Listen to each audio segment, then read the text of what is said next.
Nyanyi lagi, Andi Arief sindir Jokowi, sebut presiden gagal dan korup. Gak salah tuh, SBY dan Demokrat lebih parah. Ditulis oleh tim redaksi jurnal, dikutip dari berbagai sumber. Iya betul. Pernyataan Pak Presiden kemarin memang kurang tegas ya. Jadi masih mengayun begitulah. Jadi kalau istilah anak sekarang tuh ya malu-malu tapi mau begitu. Jadi tidak langsung mematahkan isu ini, beda misalnya dengan pernyataan beliau beberapa waktu lalu terkait soal 3 periode. Itu kan jelas tuh, ini menampar muka saya, ini menjilat saya, bahkan ini menjerumuskan saya. Ini kan dua hal yang sama nih, itu sama-sama ingin mengubah konstitusi kan. Tapi kualitas pernyataannya itu harus kita akui. Yang terakhir ini soal penundaan pemilu yang berkorelasi dengan perpanjangan. Dan yang menjadi lebih lucu lagi adalah elit-elit Partai Demokrat sekarang seolah-olah ingin menyalahkan Pak Jokowi dan ingin menuntut tanggung jawab Pak Jokowi. Ada banyak orang Demokrat meminta agar Pak Jokowi segera membuat perpres penghapusan presidensial threshold. Nah, kegagalan Pak SBY di dalam mengelola dan mengendalikan orang-orang di dalam Partai Demokrat itu saja sudah kelihatan. Partai Demokrat yang begitu kecil saja tidak bisa dia kendalikan. Bagaimana dia bisa mengendalikan negara sebesar Republik Indonesia ini? Yang jelas akhirnya perilaku korupsi ada di mana-mana. Karena Pak SBY juga tidak pernah berusaha untuk membangun narasi anti korupsi atau sistem anti korupsi di masa pemerintahannya. Dan Pak Jokowi juga akan selalu lebih baik dari Pak SBY sampai hari ini dan sampai kapanpun. Karena ya apa yang prestasi yang dilakukan oleh SBY apa gitu. Kalau kita ingat SBY, yang kita ingat apa? Candi Hambalang, korupsi, Partai Demokrat dari ketua umum, sekjen, sekretaris, semuanya elitnya masuk penjara kan, itu faktanya gitu. Udah nggak bisa dibantah lagi. Jadi saran saya bagi Demokrat ya introspeksi lah. Ketua Badan Pemenangan Pemilu atau Bapilu Partai Demokrat, Andi Arief, berbicara tentang presiden yang gagal dan korupsi. Andi menyebutkan sejumlah hal yang akan dilakukan pemimpin itu saat menjelang ujung masa kekuasaannya. Andi menyebutkan hal itu mencakup 3 hal, yaitu ingin menambah masa jabatan, mengontrol penggantiannya, dan memastikan bisnis keluarga aman. Andi berharap hal itu tak terjadi pada pemilu 2024. Apa yang dilakukan presiden gagal dan korup jelang ujung kekuasaannya? Dari yang pernah terjadi di dunia, ingin memperpanjang jabatan, memaksakan penggantinya dalam kontrol atau koalisi komando, memastikan bisnis keluarganya aman. Mudah-mudahan tidak terjadi di Indonesia 2024, kata Andi dalam akun Twitter pribadinya @andiarif, seperti yang dilihat pada Minggu 5 Juni 2022. Dihubungi terpisah, Andi menyampaikan cuitan itu untuk mengingatkan soal sejarah politik di dunia. Pernah terjadi hal demikian, termasuk di Indonesia. Andi berharap sejarah itu tak terulang. Masih terkait situasi di Indonesia tersebut, Andi kemudian menyinggung sosok pemimpin otoriter yang merusak kedaulatan partai. Duh, mulai deh, kader Demokrat satu ini kambuh lagi halusinasinya. Dari sekian banyak sindiran yang ia layangkan kepada rezim Jokowi pun tak mampu mengubah sejarah bahwa rezim SBY dan Partai Demokrat lebih buruk dalam kepemimpinannya. 10 tahun memegang kemudi Republik Indonesia, Susilo Bambang Yudhoyono atau SBY dinilai lebih banyak gagal dibanding Jokowi yang belum genap 10 tahun mengambil alih kemudi. Dan salah satu kegagalan SBY adalah tidak mendidik kader-kader partainya agar menjadi politisi yang benar dan mumpuni. Saya rasa Andi Arief kayaknya lagi mabuk kencing onta. Tempo hari kerjanya hanya mengumbar narasi kebencian terhadap pemerintahan Jokowi, namun tidak memberikan solusi. Pertanyaannya, sejak kapan Jokowi menjadi presiden yang gagal dan korupsi?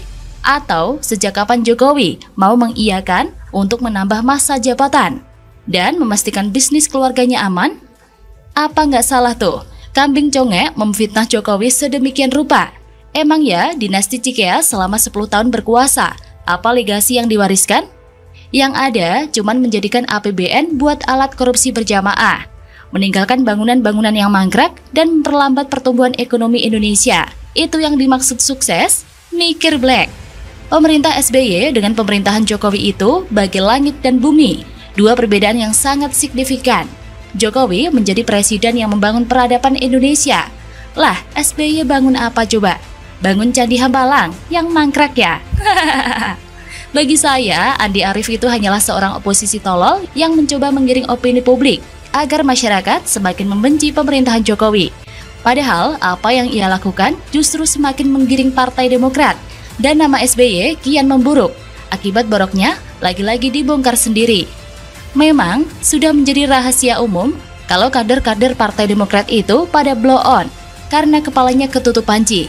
Dan karena itulah membuat kualitas kader Capteri semakin membanjiri negara ini dengan orang-orang bernalar sampah seperti mereka.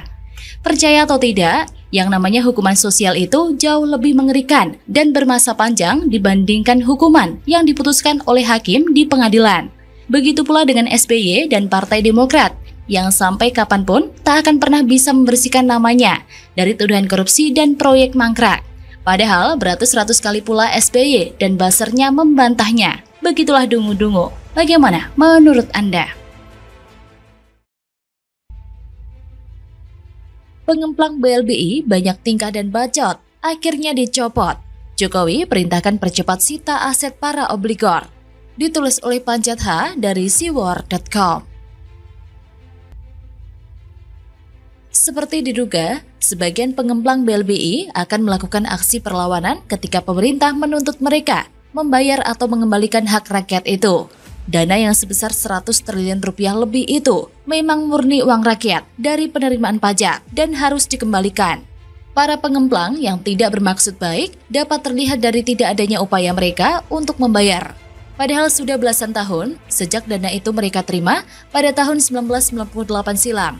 Mereka memang diuntungkan oleh pemerintah pasca reformasi yang hanya beberapa tahun lamanya, sehingga tidak bisa konsentrasi penuh menagih uang rakyat itu.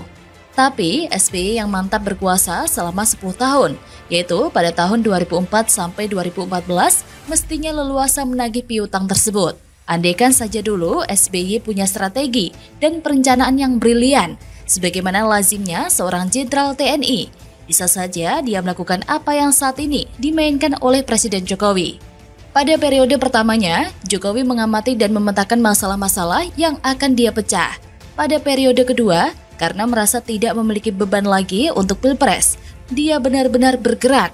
Di antaranya, dia dengan dingin menggebuk ormas-ormas intoleran radikalis yang cuma menjadi bencana bagi kemanusiaan atau bangsa Indonesia. Sayang sekali, andai kata Jokowi bisa menjabat 3 periode, maka pada periode terakhir ini dia akan fokus membungkam oknum-oknum penceramah agama radikal. Sebab pada dasarnya, sosok dan mulut mereka lah yang menjadi sumber malapetaka. Dengan giatnya para oknum ini menghasut pendengarnya, menyebarkan berita-berita dusta, fitnah hoax, sambil memutarbalikkan ayat-ayat agama. Masalah kedua yang sedang dituntaskan Jokowi adalah mengembalikan uang negara yang sempat dikucurkan ke sejumlah pengusaha dan bankir. Sialnya, ada beberapa di antara mereka yang menganggap itu hibah pemerintah. Enak aja kalau ngomong, bego silahkan. Tetapi uang yang kau pinjam itu bukan sedikit. Yang namanya hutang harus dibayar. Berbagai cara yang dilakukan oleh debitur atau obligor curang tersebut supaya uang rakyat yang mereka umpetin itu aman bersama mereka selamanya. Pertama, mereka ingin supaya pemerintah Jokowi tumbang dan tidak bernyali. Maka diduga ada oknum debitur yang aktif mendompleng aksi-aksi demo besar dengan menitip pesan Jokowi harus mundur. Tentang aksi-aksi demo yang tujuan utamanya menyasar ke Jokowi sudah bukan rahasia umum lagi. Otak yang ada di baliknya pastilah para donatur yang sekarang terkenal dengan istilah bohir. Para bohir ini tidak nyaman dengan pemerintah ini karena mungkin bisnis tipu-tipu mereka tidak kondusif. Maka belajarlah dari situasi saat ini. Mereka kini hendak memajukan sosok yang hanya sekelas bebek lumpuh untuk jadi capres. Persetan dengan nasionalisme yang ternyata selama ini cuma retorika saja. Dan kini sepertinya ada tren baru nih, yaitu dengan memanfaatkan status sebagai anggota MPR atau Majelis Permusyawaratan Rakyat. Dugaan ini karena Fadel Muhammad, anggota MPR fraksi utusan daerah atau kelompok DPD, yang kini sudah dilengsarkan tiba-tiba saat menyerang Menteri Keuangan Sri Mulyani Indrawati. Fadel mendesak Presiden Jokowi memberhentikan Sri Mulyani. Penyebabnya karena anggaran untuk MPR dikurangi. Padahal alasan Menku menempuh kebijakan ini sangat jelas dan teramat masuk akal. Sebab kondisi keuangan negara sedang tipis karena terkuras penanganan COVID-19. Awalnya kita sebagai rakyat kaget ketika MPR mengeluh soal anggaran yang dipotong ini. Anggota MPR yang sehari-hari berstatus DPR dan DPD padahal diguyur uang yang jumlahnya sangat menggiurkan. Apalagi rata-rata para anggota legislatif itu memiliki sumber lain seperti artis, pengusaha, dan lain-lain. Maka apapun rumusnya, tidak ada anggota MPR yang jatuh miskin apabila anggaran dipotong oleh negara. Apalagi pemotongan itu untuk sesuatu yang jauh lebih urgent, yaitu disalurkan untuk kepentingan ratusan juta rakyat Indonesia, khususnya di masa pandemi ini. Maka sangat memuakkan ketika oknum yang juga salah satu pemimpin MPR itu menuntut Menku Sri Mulyani dipecat gara-gara memotong anggaran MPR. Sri Mulyani memang bukan sembarangan Menku, bukan omong kosong jika dia dinobatkan jadi Menku terbaik sedunia. Sosok bermutu tinggi hanya bisa dimanfaatkan di pemerintahan yang berkualitas pula. Di pemerintahan kaleng-kaleng semacam SBY, Sri Mulyani justru terdepak.